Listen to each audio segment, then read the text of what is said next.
America के 70% से ज्यादा मिलिट्री ऑपरेशन सैटेलाइट पर निर्भर करते हैं।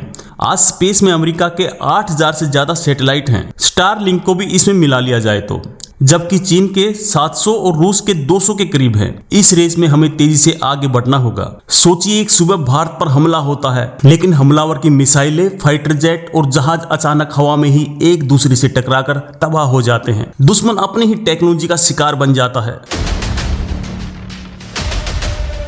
तो दोस्तों, ये बस एक शुरुआत थी। आज चीन और रूस ने अंतरिक्ष में ऐसे हथियार तैनात कर दिए हैं जो बिना किसी धमाके के किसी भी देश के सैटेलाइट को कचरे के ढेर में बदल सकते हैं। और ये कैसे होता है, ये जानकर आपके होश उड़ जाएंगे। अगर जंग के समय हमारे सैटेलाइट बंद हो गए तो हमारे ड्रोन रास्ता भटक जाएंगे, मिसाइलें अपने टारगेट तक नहीं पहुंच पाएंगी और हमारी पनडुब्बियां समुद्र में खो जाएंगी। हमारी पूरी मिलिट्री कम्युनिकेशन लाइन ठप पड़ जाएंगी। भारत को अब डिफेंसिव सोच से बाहर निकल ऑफेंसिव तैयारी करनी होगी। हमें एक ऐसी सेना की जरूरत है जो सिर्फ हमारे जमीनी बॉर्डर नहीं बल्कि हमारे स्पेस बॉर्डर की भी रक्षा करे, और इसका एकमात्र साधन है इंडियन स्पेस फोर्स। अब सवाल उठता है कि भारत कहां है? हमारे पास ISRO और DRDO जैसी बेहतरीन संस्थाएं हैं। हमने 2019 में मिशन शक्ति से अपना एंटी सैटेलाइट मिसाइल टेस्ट करके दुनिया को अपनी ताकत दिखाई, लेकिन क्या ये काफी है? इस लड़ाई में दुश्मन एक ऐसा हथियार इस्तेमाल करेगा जो आपकी सोच से भी परे होगा। चाहे वो आपके सैटेलाइट ही आपके खिलाफ कर देगा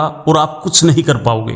आपको लगेगा कि ये सब अभी शुरू हुआ है, लेकिन असल में अंतरिक्ष की ये जंग 1970 के दशक से ही शुरू हो गई थी, जब सोवियत यूनियन ने स्पेस में ही एक तोप को तैनात कर दिया था। जी हाँ, एक असली तोप स्पेस में। रूस ने स्पेस में डमी सैटेलाइट का जाल बिछा रखा है। ये सैटेलाइट अंदर से खोखले नहीं बल्कि मेटल के नुकीले टुकड़ों से भरे हैं जो गोली की रफ्तार से दुश्मन के सैटेलाइट को चीर सकते हैं। यही वजह है दोस्तों, जब 1979 में मून ट्रिटी आई, जिसमें चांद पर मिलिट्री बेस बनाने से रोका गया, तो अमेरिका, चीन और रूस तीनों ने ही उस पर साइन करने से मना कर दिया। वो जानते थे कि भविष्य की जंग अंतरिक्ष से ही कंट्रोल होगी। अमेरिका के पास एक सीक्रेट स्पेस प्लेन है, X-37B। ये बिना किसी इंसान के 900 दिनों तक अंतरिक्ष में रहता है और फिर वापस आ जाता है। वो ऊपर क्या कर रहा है, कौन सी टेक्नोलॉजी टेस्ट कर रहा है, ये आज तक एक राज बना हुआ है। आज चीन के पास अपना ग्लोबल GPS BIDU है। हमारा नेवी IC बहुत अच्छा है, लेकिन वो अभी सिर्फ भारत और आसपास के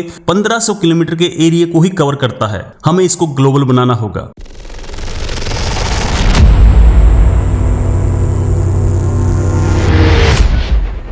बीस दिसंबर 2019 अमेरिका ने अचानक एक ऐसी सेना बनाने का ऐलान किया जिसका कोई सैनिक जमीन पर नहीं लड़ेगा। ये थी स्पेस फोर्स और इसका बजट 2 लाख करोड़ रुपए से ज्यादा था।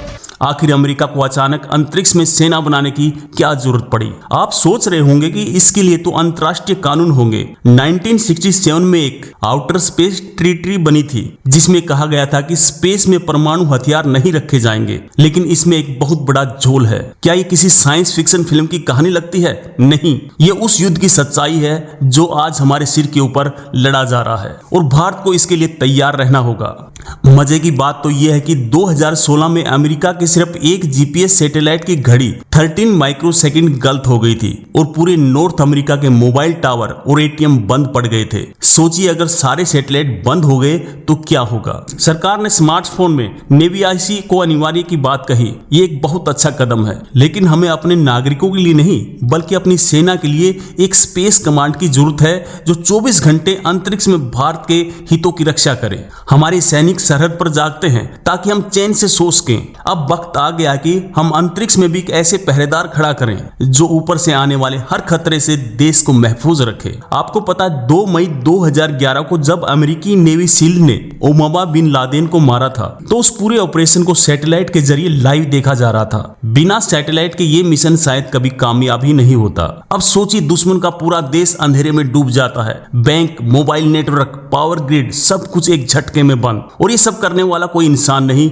बल्कि एक अदृश्य ताकत है। इस ट्रीटी में लेजर, जैमर, रोबोटिक आर्म्स या हाईटेक हथियारों जैसी पारंपरिक हथियारों पर कोई रोक नहीं है। मतलब कोई भी देश ये हथियार स्पेस में तैनात कर सकता है और ये गैर कानूनी भी नहीं है। और चीन तो एक कदम और भी आगे है। उसने ऐसे सैटेलाइट बनाए हैं जिनके रोबोटिक हाथ हैं। ये दुश्मन के सैटेलाइट को पकड़कर उसका रास्ता बदल सकते हैं या उसे हमेशा के लिए बर्बाद कर सकते हैं। लेकिन सैटेलाइट पर हमला मतलब सिर्फ सिग्नल जाना नहीं होता। अगर किसी देश के सैटेलाइट खत्म हो जाएं, तो उसकी सेना अंधी, बहरी और गूंगी हो जाती है। ये लड़ाई भविष्य की नहीं बल्कि आज की है। एक स्पेस फोर्स बनाना सिर्फ एक मिलिट्री अपग्रेड नहीं बल्कि भारत के आत्मनिर्भर और सुरक्षित भविष्य की गारंटी होगी। इस बारे में आपकी क्या राय है, हमें कमेंट में जरूर बताएं।